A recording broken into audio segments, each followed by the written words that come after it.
Joint meeting will come to order. Mr. Speaker, the Prime Minister of the Republic of India.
Members of Congress, it is my privilege, and I deem it a high honor and personal pleasure, to present to you His Excellency Manmohan Singh, Prime Minister of the Republic of India.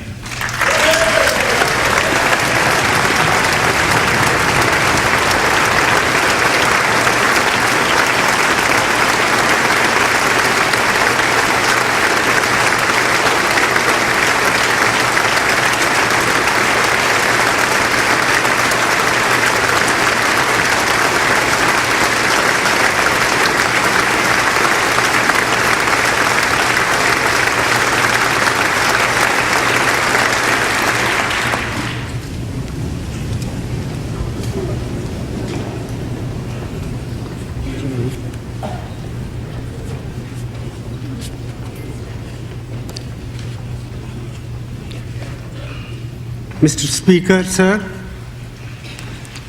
Mr. Vice President, distinguished members of the U.S. Congress, ladies and gentlemen, I deem it a great privilege to be invited to address this giant session of the U.S. Congress. I thank you from the core of my heart for this invitation. I bring you the greetings and good wishes of our Parliament members and indeed of the entire Indian people.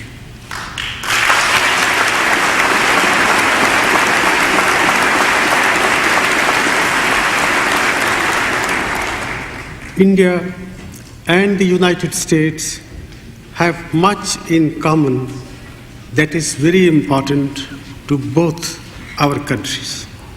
You are the world's oldest democracy. We are its largest. Our shared commitment to democratic values and processes has been a bond that has helped us transcend differences, if any. We admire the creativity, the spirit of adventure and enterprise of the American people, the excellence of your institutions of learning, the openness of your economy, and of your ready embrace of diversity. These have attracted the brightest young minds from India, creating a bridge of understanding that transcends both distance and differences between us. In addition to the values we share as democracies, there is also a convergence in our perceptions of a rapidly transforming global environment, bringing us much closer together now than at any time in the past. Globalization, ladies and gentlemen, has made the world so interdependent that none of us can ignore what happens elsewhere in any part of the world. Peace and prosperity are more indivisible than ever before in human history. As democracies, we must work together to create a world in which democracies can flourish. This is particularly important because we are today faced with new threats such as global terrorism, to which democracies are particularly vulnerable. Indian democracy has been fashioned around India's civilizational ethos, which celebrates diversity. Our society today is the culmination of centuries of assimilation of diverse people and ethnic groups. All the major religions of the world are represented in India. We have a tremendous diversity of languages, customs, and traditions. The father of our nation, Mahatma Gandhi, called for universal adult franchise as early as 1931, long before India became independent.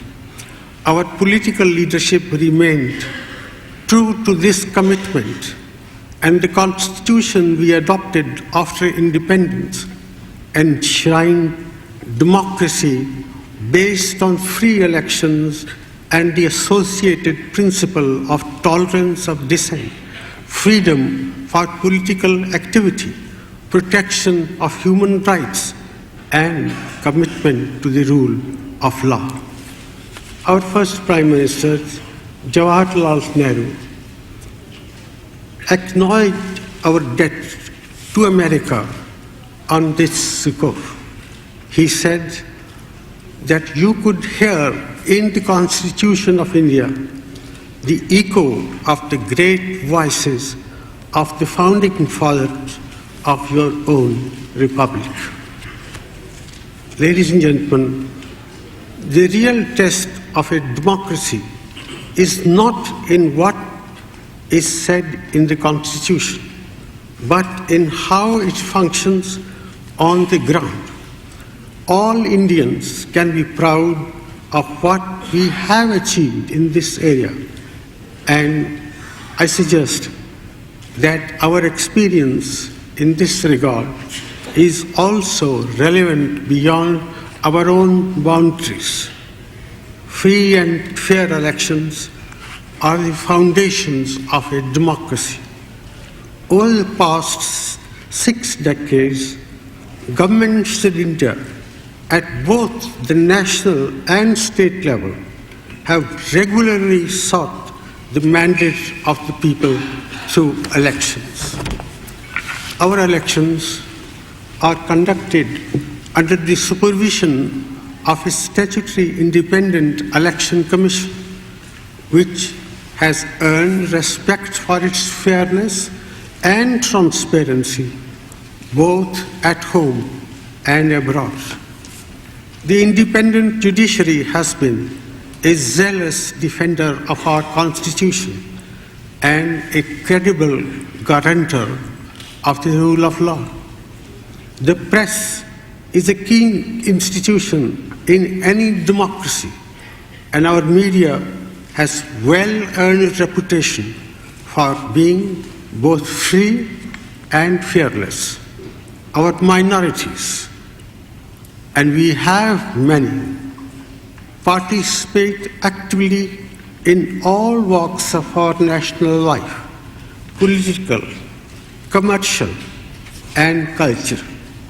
Civil society organizations are thriving and are vigilant in protecting fundamental human rights. They are also watchful of threats to our environment. Our army has remained a professional force subject to total civilian control. Recently, the Constitution was amended to ensure constitutionally mandated elections to village and municipal councils. This process has produced no less than 3 million elected representatives in our country, with 1 million positions reserved for women. This has brought democracy closer to the people and also empowered our women and promote gender balance.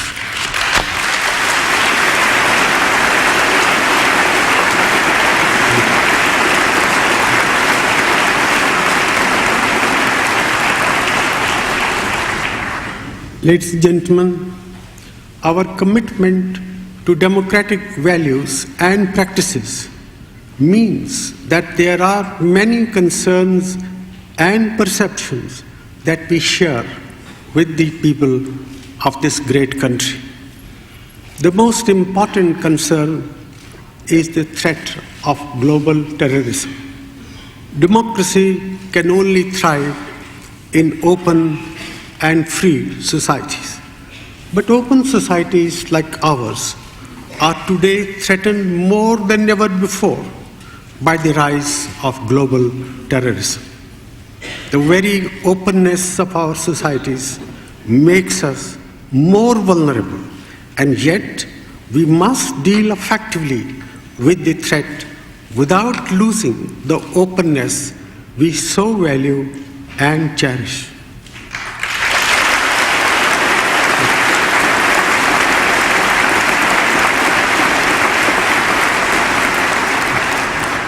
India and the United States have both suffered grievously from terrorism, and we must make common cause against it.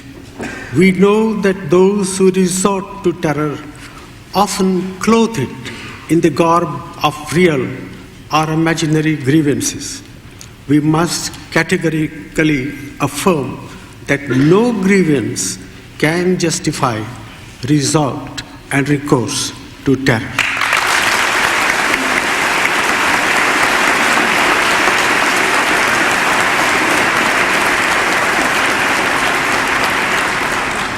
Ladies and gentlemen, democracies provide legitimate means for expressing dissent. They provide the right to engage in political activity and must continue to do so. However, for this very reason, they cannot afford to be soft on terror. Terrorism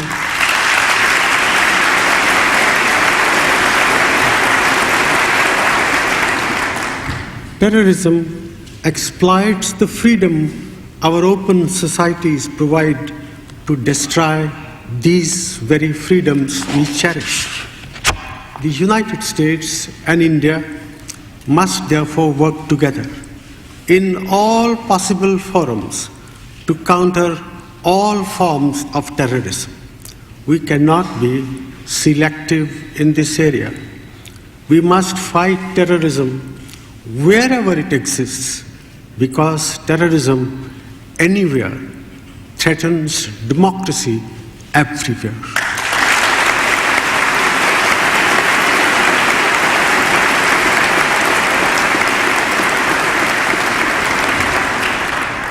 We know from experience that democratic societies which guarantee individual freedom and tolerance of dissent provide an environment most conducive to creative endeavor and the establishment of socially just societies. We therefore have an obligation to help other countries that aspire for the fruits of democracy.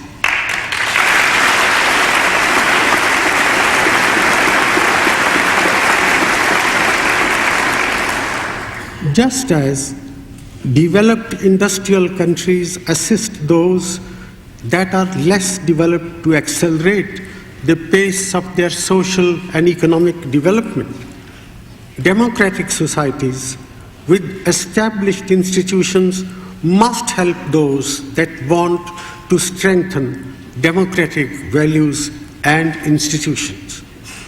In this spirit, President Bush and I agreed yesterday on a giant global initiative to help build democratic capacities in all societies that seek such assistance.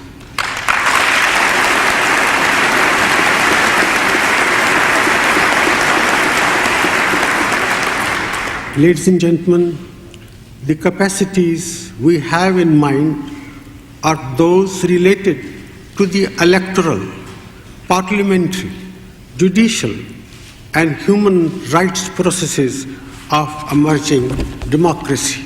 Respect for cultural diversity, minority rights, and gender equality is an important goal for this important giant initiative. Democracy is one part of our national endeavor. Development is the other.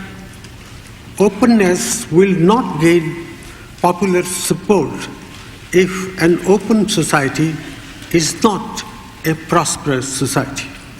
This is especially so in developing countries, where a large number of people have legitimate material expectations which ought to be and which must be met.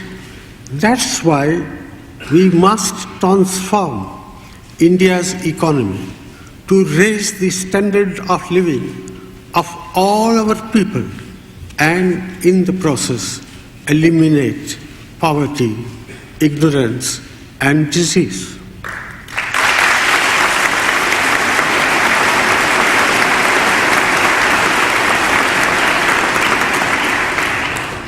India's aspirations in this respect are not different from those of other developing countries.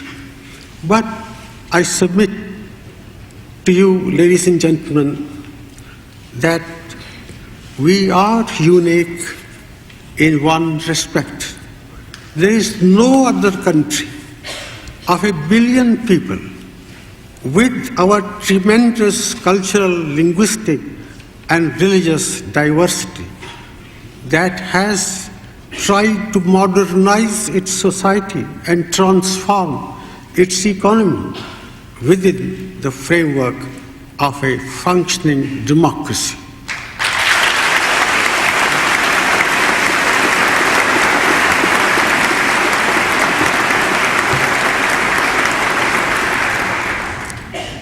To attempt this at our modest levels of per capita incomes is a mere challenge. We are determined to succeed in this effort. We shall prevail.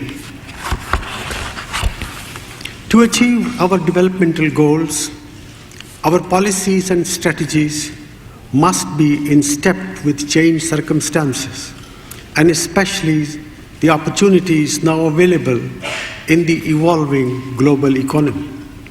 Prime Minister Rajiv Gandhi, standing at this very podium 2 decades ago, spoke of the challenge of building anew on old foundations. He started a process of reorienting India's economic policies, which has been continued by successive governments. The economic policy changes that have been made in India have far-reaching implications. They have liberated Indian enterprise from government control and made our economy much more open to global flows of trade, capital, and technology. Our entrepreneurial talent has been unleashed and is encouraged to compete with the best in the world. We will continue this process so that Indian talent and enterprise can realize its full potential, enabling India to participate in the global economy as an equal partner.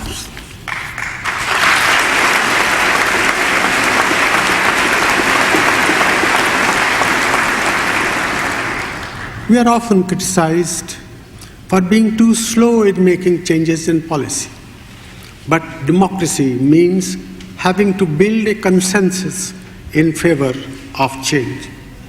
As elected representatives, ladies and gentlemen, you are all familiar with this problem in democratic societies. We have to assuage the doubts and calm the fears that often arise when people face the impact of change. There is such a thing as the fear of the unknown. Many of the fears we have to address are probably exaggerated, but they must be addressed nevertheless. This is necessary to ensure sustainability. India's economic reforms, therefore, must be seen in this light.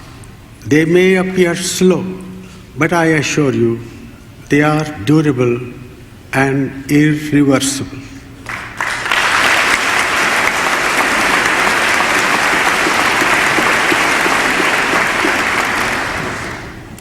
I'm very happy to say that our efforts at transforming India into an economy more integrated with the world have borne fruit. Our rate of economic growth of GDP has increased steadily and has averaged around 6% per annum over the past 2 decades. Poverty has declined, although more slowly than we would like. We are determined to improve on this performance. We hope to raise our growth rate to 8% or more over the next 2 years, and we will ensure that this growth is inclusive so that its benefits are widely shared. For this, we must act on several fronts. We must do much more in health and education, which are crucial for human development. We must continue to open up our economy.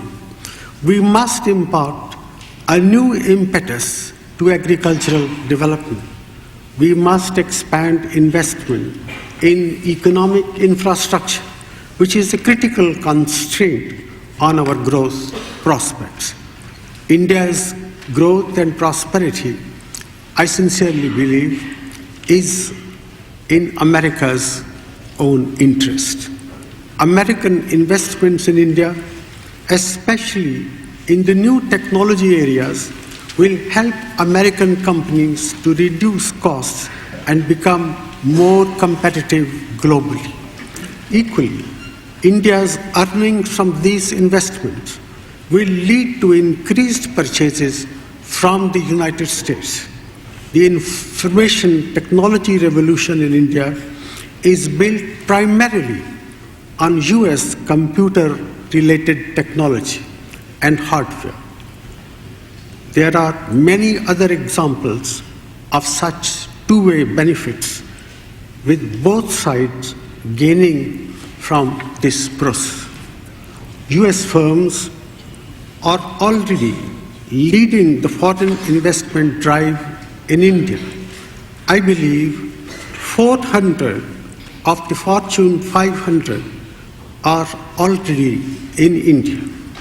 They produce for the Indian market and will hopefully also source supplies from India for their global supply chains.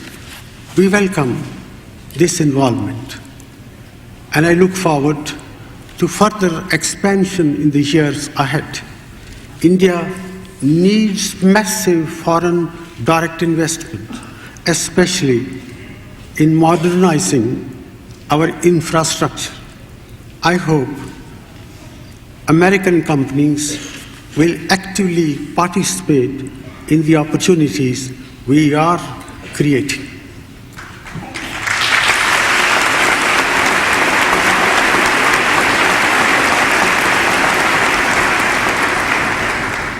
Ladies and gentlemen, the 21st century will be driven by knowledge-based production, and India is well placed in this area. We have a large and relatively young population with a social tradition that values higher education. Our educated young people are also English speaking. This makes us potentially a highly attractive location for production of high-end services, whether in software, engineering design, or research in pharmaceutical and other areas. Our laws on intellectual property rights have been recently amended to comply fully with our international obligations under the WTO. We look forward to attracting business in these areas from the United States.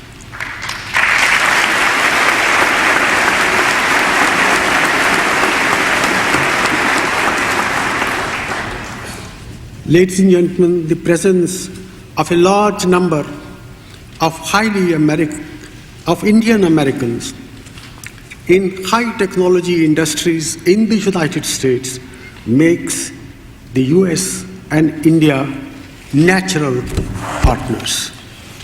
It gives you confidence about India's human resource capability. It also gives you an edge over your competitors in the ease with which you can operate in India. We are proud of what the Indian American community has done in this country.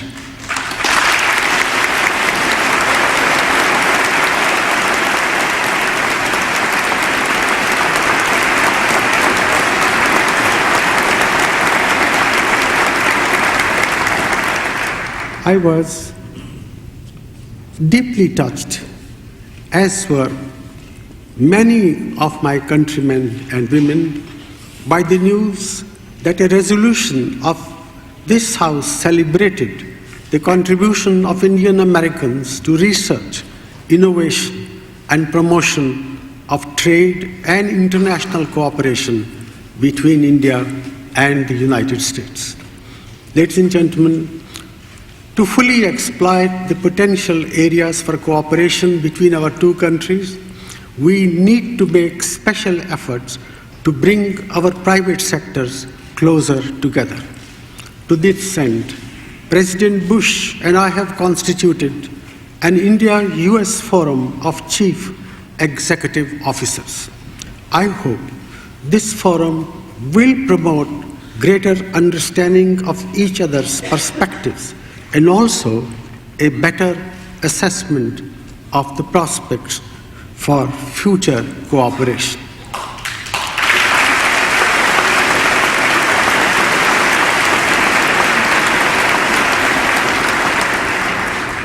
The two governments will draw on their experience and advice on how to realize the full potential of our relationship and of our partnership. The bulk of our population still depends upon agriculture for a living. The United States was an early partner of India in this area, helping to establish agricultural universities and research institutions in our country in the 1960s. I acknowledge that help with gratitude.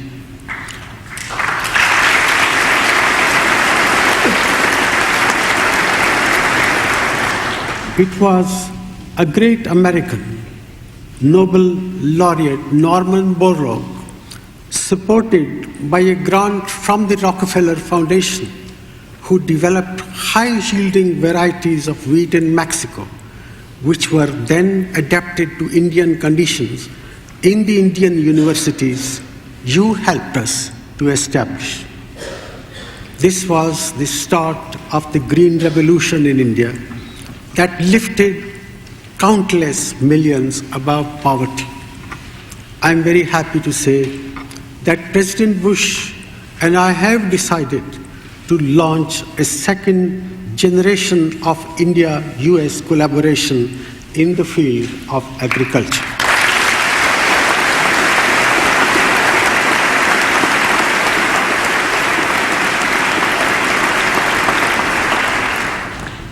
The new initiative will focus on basic and strategic research for sustainable development of agriculture to meet the challenge of raising productivity in conditions of water stress.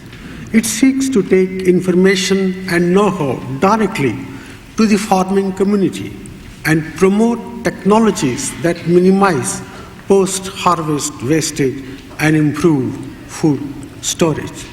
It will also help Indian farmers to meet phytosanitary conditions and enable them to participate more fully in global agricultural trade. Energy security is another area where our two countries have strong common interests.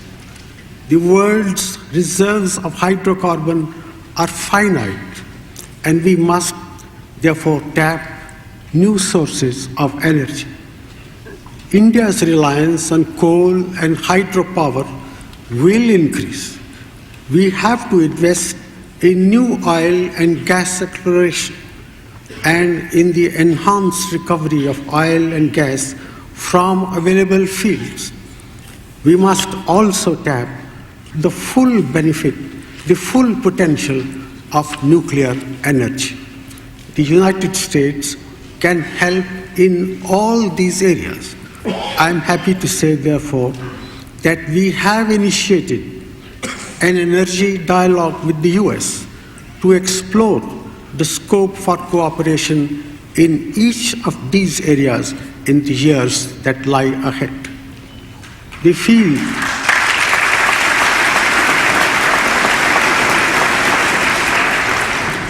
field of civil nuclear energy is a vital area for cooperation between our two countries. As a consequence of our collective efforts, our relationship in this sector is being transformed.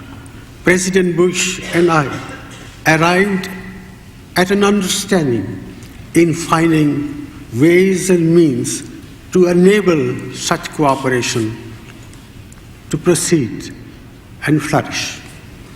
In this context, I would also like to reiterate that India's track record in nuclear non-proliferation is impeccable.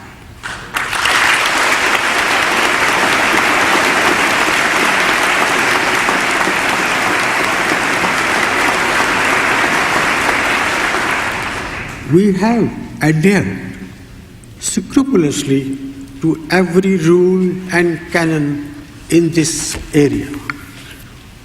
We have done so even though we have witnessed unchecked nuclear proliferation in our own neighborhood which has directly affected our security interests.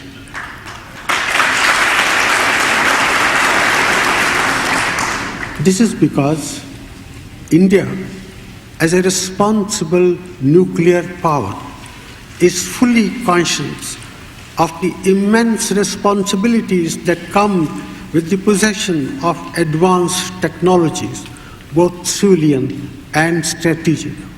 We have never been and will never be a source of proliferation of sensitive technology.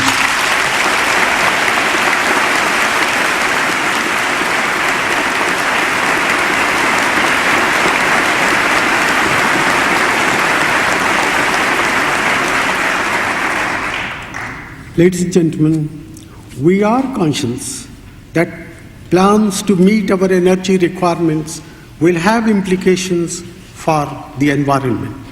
This is especially so since any energy scenario for India will involve heavy dependence on coal. Clean coal technologies that can make an impact need to be developed and should be affordable for poor societies. We need to find ways whereby sufficient resources can be devoted to ensure the development of these technologies. We must also find ways of allowing greater access for developing countries to these technologies, including ways of undertaking cooperative research. We stand ready to explore new partnerships in this vital area with the United States, which will help enable a more efficient use of our hydrocarbon resources as well. There are other areas too where we can collaborate effectively. Our combined effort in providing relief and succor to the millions affected by last December tsunami is an example of what partnerships can achieve.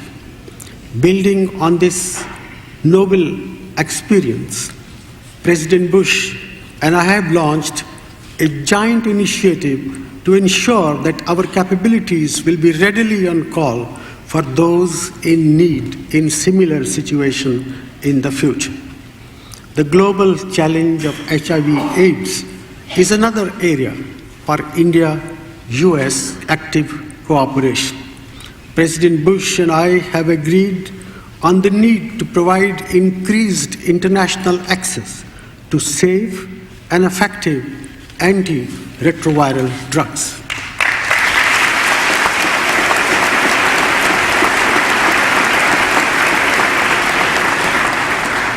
Ladies and gentlemen, globalization has woven a web of interconnections all around the world. This makes it all the more necessary that we evolve a system of global governance that carries credibility and commands legitimacy. Such a system must be sufficiently participative to be able to generate a true global consensus. It must also reflect contemporary realities. The Doha round of world trade negotiation and the reform of the United Nations are two major processes now in the international arena where we need to work together to strengthen the system of global governance and equitable management of the evolving interdependence of all nations. India is committed to strengthening the multilateral trading system, and we will work with the United States and other partners for a successful outcome of the Doha round. I'm sure that we can find a reasonable and balanced outcome that is mutually beneficial. We will make every effort to do so.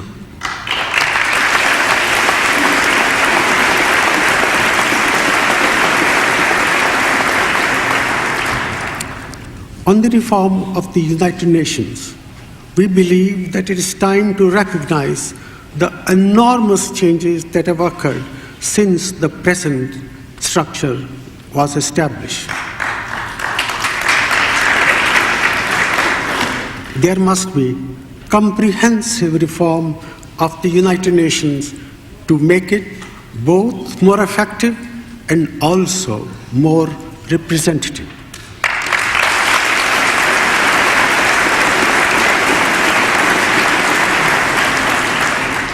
The United Nations Security Council must be restructured as part of this reform process.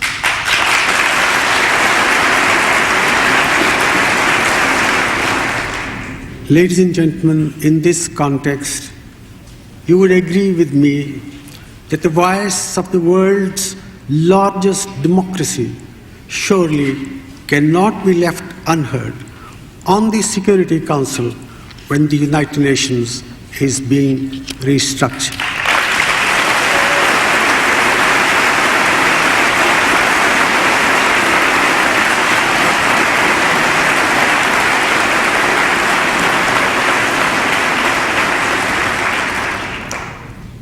Mr. Speaker, sir, Mr. Vice President, sir, distinguished senators and members of the House of Representatives, ladies and gentlemen, I would like to conclude by saying that the Indian people look forward to a bright future, full of confidence, based on a growing recognition of our economic capabilities and the readiness of our society to meet the challenges now before us. We have had some success in improving the quality of life of our own people, and we will redouble our efforts to this end.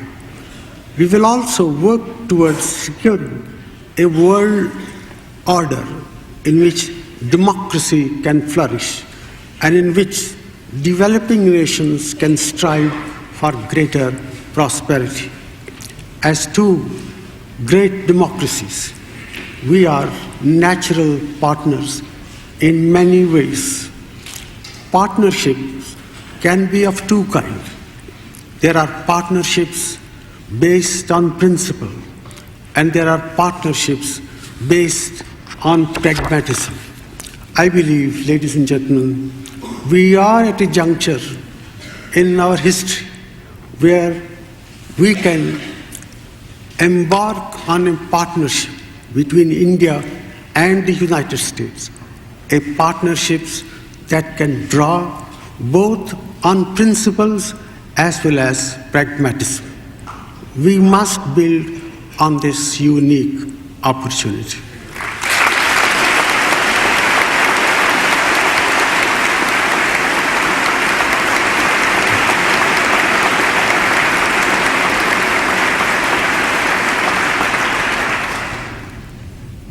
My objective on this visit to your great country was to lay the basis for transformed ties between our two great democracies. I believe that we have made a good beginning with the support and understanding of the Congress of the United States. The full benefits of our partnerships will be realized in the months and years to come. Ladies and gentlemen, India is today embarked on a journey inspired by many dreams. We welcome America. We welcome having America by our side. There is much we can accomplish together. Thank you very much.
Can